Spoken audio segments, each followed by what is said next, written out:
When MOI was sworn in 1978, among the very first thing he did was to ban traditional alcohol. I remember before he did that, where I come from, there is a slaughterhouse. There used to be a very big hall, which people called it a silabu, that is club. We had the ladies there, about half a dozen, each selling her own busa. And the busa was in such a way that I don't know when they started selling, but when it reached 2 p.m., the club would be closed. I think the law then stated that at 2 p.m. they closed the clubs and reopen at 5. So they would close at 2 p.m. and then carry their jerrycans towards where today we have the KHWATENGE church. They would go and start selling there in the open place. The place used to be called KHWATENGE because anytime policemen would come and arrest those people. But not even once did they arrest somebody when I was there. So between 2 and 5, people would take busa there. Anybody who has visited Kawangware, I usually visit there, although I stopped taking alcohol in 1994. But I normally, as a habit, visit bars or even those. There's a place called Madiaba. I would just go there, have stories with those people, but not taking alcohol.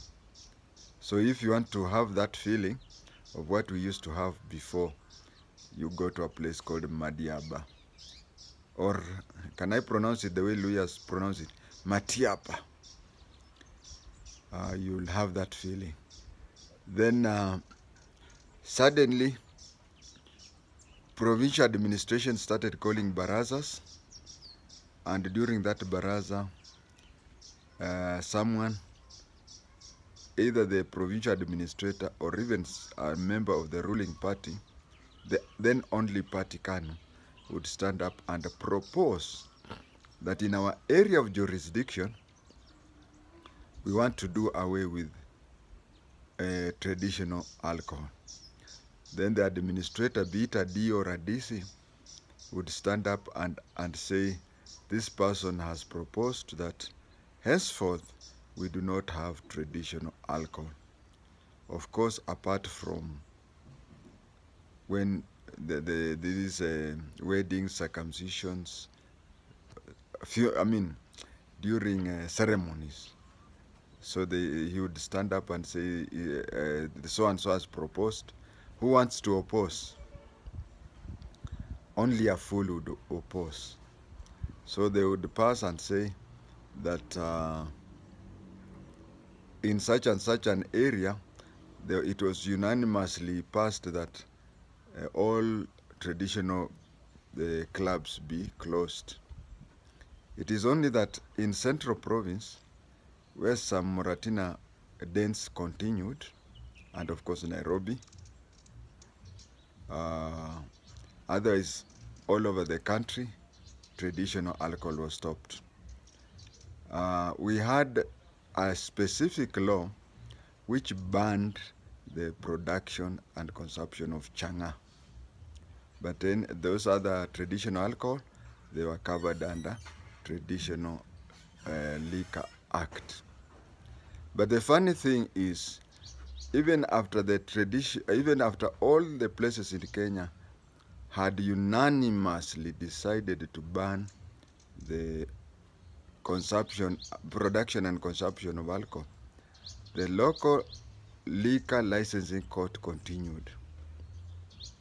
We have the liquor licensing board, which was headed by a district commissioner, But then again, we had a local, or is it traditional liquor licensing court, which was similar to the other one, but it was dealing strictly with traditional alcohol only. So it continued being there, and every now and then they would sit for their annual meetings and decide that in the year under review, nobody applied, so nobody was granted. It continued that way. Viewers, why is it that MOI wanted to do away with the Traditional Liquor Act? Was it his strong religious background? Of course, everybody knew MOI to be a teetotaler. Everybody, including me. But when he died, that is when his close friends said that once in a while, he would take a glass of a strong drink, which he used to call it dawa ya wazee. So the Bible tells us that siku ya mwisho, all you did openly and in their hiding will be disclosed. So many people thought that MOI did that because of his strong religion beliefs and the fact that he was a teetotaler. But the truth was this. When Kenya attained independence, some tribes, such as Kikuyu and Bukusu, had noticed that they were having a population problem. So they went out and looked for land elsewhere. Other tribes in the middle were contented with what they had. And then we had other tribes which had more land than they needed. Today, everybody feels the population explosion. People are very soon moving into plots. Now, one thing MOI died with, he was a tribalistic to the core. He treated Kalenjins differently, and he expected them to treat him differently. So when he took over, he was not happy with the fact that a large part of the Kalenjin land had been bought by other people. And the laws dictated that willing seller, willing buyer. So there was no negotiation. But how did the people settle in Kalenjin land? It happened this way. The Kalenjins had a lot of land than they required at that time. Right now, hao ni kama kila mtu. So what happened? The thing that happened was that you could go to Kalenjin land and buy land at a fraction, even a quarter of what land costs in your area.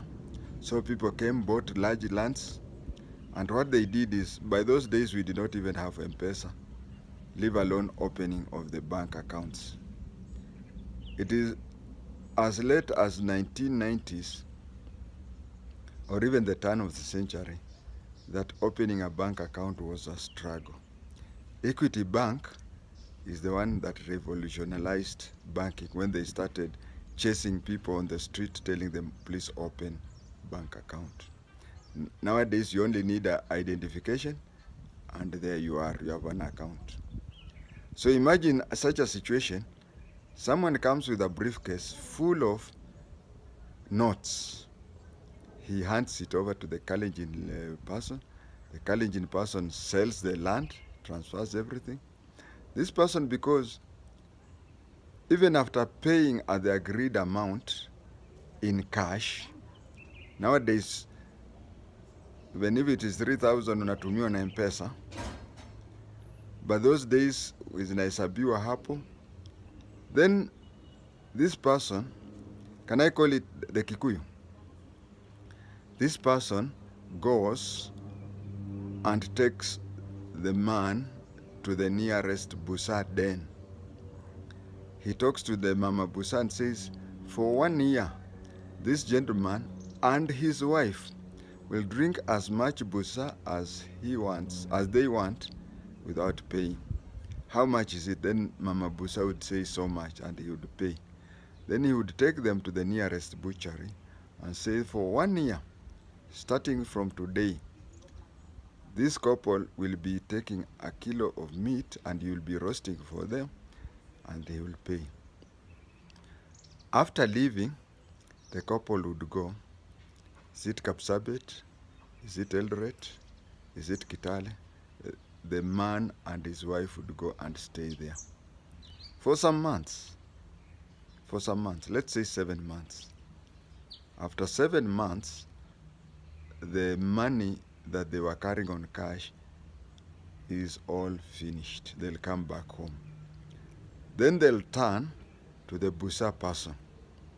And you know, busa person, already 7 months is gone. 7 months that has been paid, and this couple never took even a tin. So they'll start taking busa for the remaining 5 months, and they'll be taking beef from the butchery for the remaining 5 months. The 7-5 I'm only giving as an example to explain, to show the picture. So on the anniversary of the day they sold the land, they would realize that land is gone forever, and they don't have money. They would even want for renegotiation, and things would never be happening. So that is why in the Kapsabet, Kapkangani, Danger, Kapsasuri area, there used to be tribal clashes. I've already given an example of the Terik woman who was married to a Tiriki man.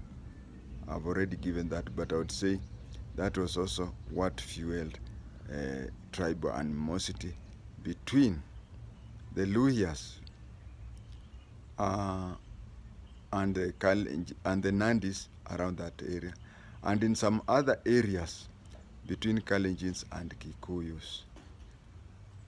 And MOI was not happy, so when he took over, he knew that the component that caused a lot of land issue was busa.